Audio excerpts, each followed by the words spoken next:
Жаня мен Айжан келгендеріне рахмет. Мен сендерге көптен бері көрсеткім келіп жүрген платформамен таныстырғым келіп, Топ IQ деген бағдарламасы бар екен. Қараңыздар, мына жерде бүгін сабақта біз осындай тақырыптарды өтеді екенбіз. Осы бойынша қаншама тапсырмалар бар бұл жерде. Осыны оқисыздар, міне мәтін бар, көрдіңіздер ме? Мәтін бар, өте күшті мүмкіндік бар. О, қандай керемет. Үйде отырып қосымша сұрақтарға жауап беретін болдым. Иә. Апай, сіз маған WhatsApp-қа ссылканы жібересіз. Мен оны үйде орындап келемін. Жақсы, қара, мына жерде қара. Мына жерде мына сөздерді сәйкестендіруге болады, көрдіңдер ме?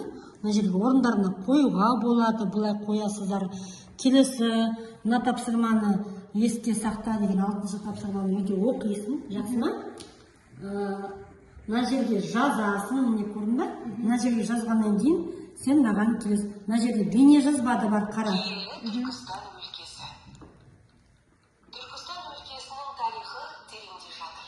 Көне Отырар қаласының маңындағы Арыстан баб кесенесі сәулет өнерінің еңселі ескерткіші. Кесене ұлы ойшыл ожахмет. Міне бұл жерде көрдіңдер ме? Аудио мәтін бар, бейне мәтін.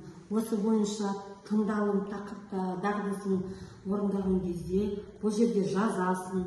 Жазғаннан кейін маған тапсырманы жіберген кезде маған тапсырма келеді. Мен ол тапсырманы көремді, бағаларды қортып қоямын. Түсінікті болды ма сендерге? Сұрақтарыңыз бар ма? Жоқ. Жақсы. Ұнады ма бұл платформа сендерге? Жақсы. Ендеше мен сіздерден кері байланыс күтемін, жақсы ма?